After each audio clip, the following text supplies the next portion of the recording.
मध्य प्रदेश में आज यानी 3 जुलाई 2024 को मोहन यादव सरकार का पहला बजट आ गया है। बजट 2024 में किसानों को क्या-क्या मिला और क्या और मिल सकता था, इन सब के बारे में बात करेंगे। साथ ही साथ फसल बीमा, मुख्यमंत्री कृषक मित्र योजना, कर्ज माफी, बिजली बिल माफ, सब्सिडी गेहूं का बोनस, पशुपालन, डेयरी विभाग, सिंचाई सहित तमाम सौगातें जो इस बजट में फोटो सेशन के रूप में प्रयोग की गई है, इन सब के बारे में भी चर्चा करेंगे। चलिए करते हैं वीडियो की शुरुआत।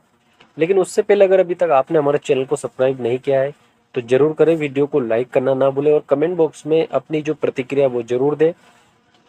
बहुत कुछ था इस बजट में किसानों को, लेकिन जो मिला वो सिर्फ सरकार के लिए उम्मीद से कुछ ज़्यादा ही है। तो मध्य प्रदेश सरकार के किसानों को गति देने के लिए बजट में 16% की बढ़ोतरी की गई। वित्तीय वर्ष 2024-25 में 3,65,000 करोड़ रुपए के पार, यानी कि शिवराज सिंह चौहान की सरकार से मोहन यादव की सरकार में बजट में बढ़ोतरी की गई। तो मध्य प्रदेश में किसानों को जो सौगात मिली उनके बारे में बात करें तो अनुसूचित जाति एवं जनजाति के 1 हेक्टेयर तक के भूमि धारकों को 5 हाउस पावर तक के विद्युत पंप उपयोग पर निःशुल्क विद्युत आपूर्ति की जाएगी। अटल कृषि ज्योति योजना के अंतर्गत 10 हाउस पावर तक के किसानों को ऊर्जा प्रभार में सब्सिडी दी जा रही है।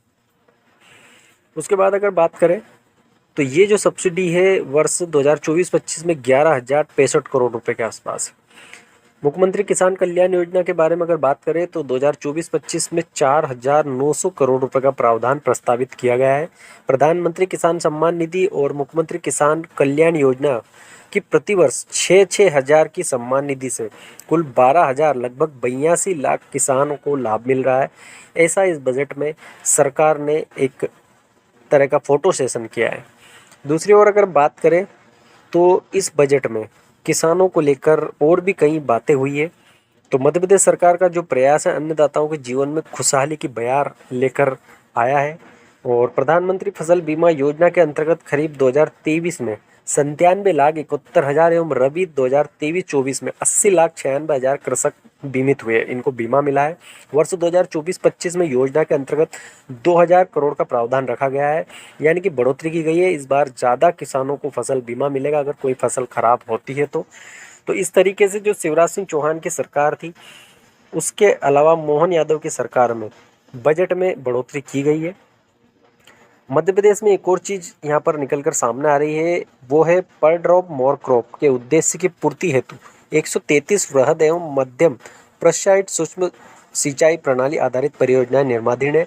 इन परियोजनाओं के पूर्ण होने पर लगभग 48 लाख हेक्टेयर सिंचाई की क्षमता निर्मित होगी, यानी कि 48 लाख हेक्टेयर का जो फायदा है वो किसानों को मिलेगा सिंचाई के रूप में।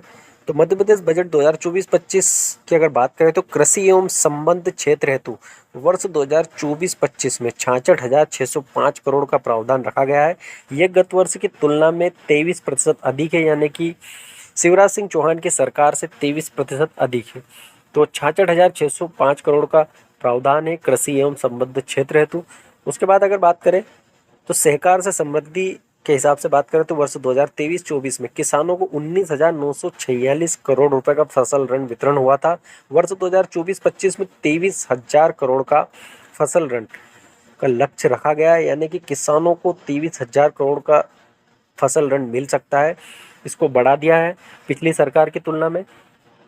आगे अगर बात करें तो किसानों को न्यूनतम समर्थन मूल्य के अतिरिक्त गेहूं उपार्जन पर 125 रुपये प्रति क्विंटल दिया जा रहा है बोनस।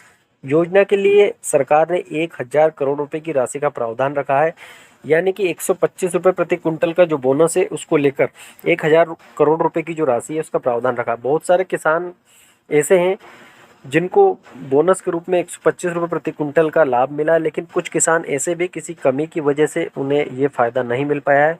तो बजट में इसका प्रावधान रखा है और इसे बढ़ा दिया गया है।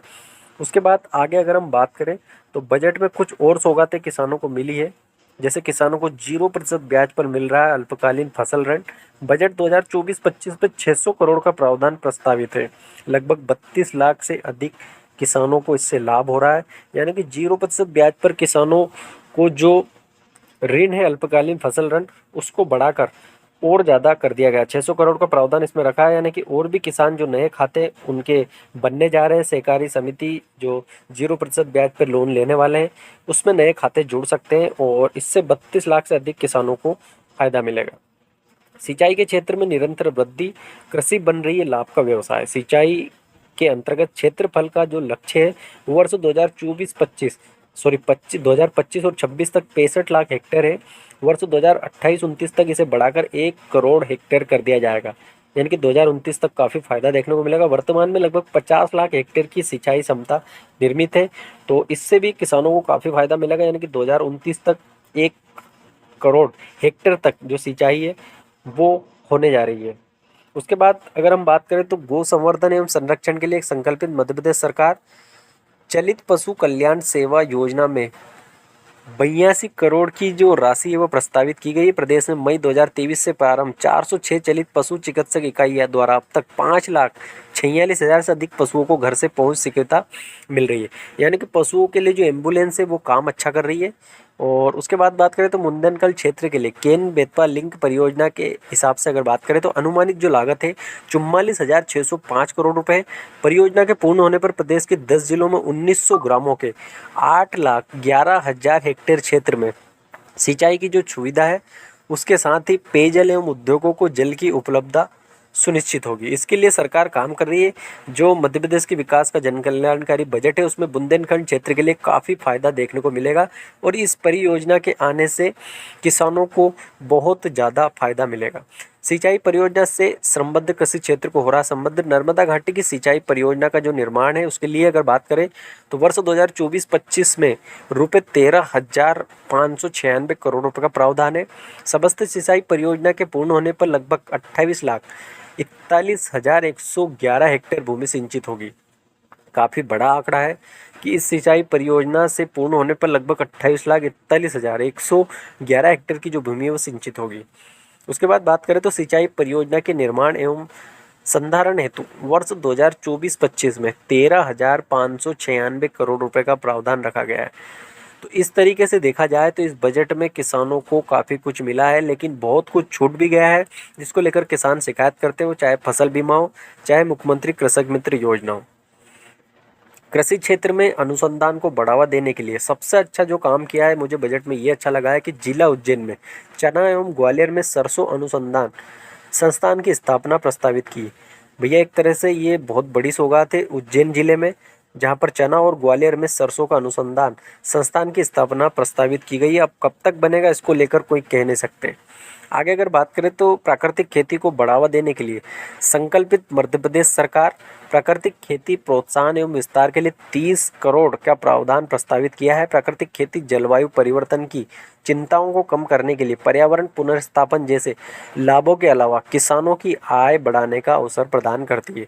इस समय अगर देखा जाए तो मध्य प्रदेश सरकार हो चाहे केंद्र सरकार हो, दोनों ही मिलकर प्राकृतिक खेती को काफ़ी बढ़ावा दे रही है और हर साल बजट में कुछ ना कुछ ऐसा करती है ताकि किसान प्राकृतिक खेती की ओर प्रेरित हो और प्राकृतिक खेती करना शुरू कर दे, क्योंकि रासायनिक खेती से सरकार भी पूरी तरह से परेशान है। जलवायु परिवर्तन होता है, नुकसान होता है। तो इसी तरीके से देखा जाए तो प्राकृतिक खेती की ओर अग्रसर हो रहा है मध्य प्रदेश धीरे धीरे। कृषि क्षेत्र में निजी पूंजी निवेश को प्रोत्साहन, विविधीकृत फसलों की बाजार आधारित खरीदी सुनिश्चित कराने तथा जलवायु आधारित अनुकूलन फसलों को बढ़ावा देने के उद्देश्य से फसल विविधीकरण योजना जारी। योजना के तहत वर्ष 2024-25 बजट में 20 करोड़ रुपए की जो राशि है वो प्रस्तावित की गई है। तो इस तरीके से देखा जाए तो इस बजट में काफ़ी कुछ मिला है, लेकिन बहुत कुछ छूट गया है। पशुपालकों एवं गौ संवर्धन के विकास एवं संरक्षण के लिए संकल्पित मध्य प्रदेश सरकार पशुपालकों एवं गौ संवर्धन से संबंधित योजनाओं में पिछले वर्ष के बजट के अपेक्षा 335 करोड़ की तुलना में वर्ष 2024-25 में 76% की वृद्धि हुई है। 590 करोड़ रुपए का बजट प्रावधान हुआ है। यानी कि सरकार सबसे ज़्यादा पशुपालकों एवं गौ संवर्धन गाय से विकसित जो काम हो रहे हैं उनको लेकर सरकार काफ़ी प्रयासरत है और इस बजट में सबसे ज़्यादा जो देखा गया है वो पशुपालन और गौपालकों के लिए काफ़ी कुछ मिला है।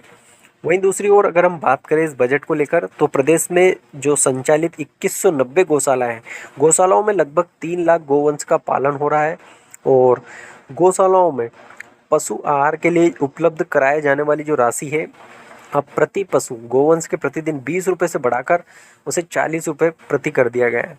वर्ष 2024-25 के बजट में योजना को लेकर 250 करोड़ रुपए का प्रावधान किया गया है। यानी कि इस बजट में अगर कुल मिलाकर देखा जाए तो सिर्फ फोटो सेशन के अलावा कुछ भी नहीं है। किसानों को लेकर कोई बड़ी घोषणा नहीं हुई है। मुझे लग रहा था इतने दिनों से कि किसान कर्ज माफ़ी होगी या फिर ब्याज माफ़ी होगी, क्योंकि किसान कर्ज माफ़ी तो बहुत बड़ी विषय है, क्योंकि इसमें सरकार को पैसा भी बहुत चाहिए, लेकिन ब्याज माफ़ी होना जरूरी था।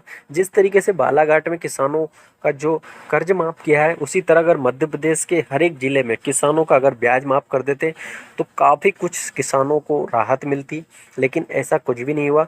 वहीं मुख्यमंत्री कृषक मित्र योजना को लेकर भी इस बजट में चर्चा की जा रही थी कि सरकार कुछ ना कुछ कहेगी और इस योजना का जो दूसरा चरण है वो शुरू कर देगी, लेकिन जरा सा भी जिक्र सरकार ने नहीं किया है। और सरकार ने एक चीज़ और यहाँ पर कह डाली है बजट शुरू होने से पहले कि कोई भी जो योजना है वो बंद नहीं होगी। तब ये कौन सी योजना है जो बंद नहीं होगी, इसको लेकर सरकार ने क्लियर नहीं किया है। तो उम्मीद है किसान भाइयों आपको इतना बड़ा वीडियो समझ में आया होगा। अन्य लोगों के पास शेयर जरूर करें।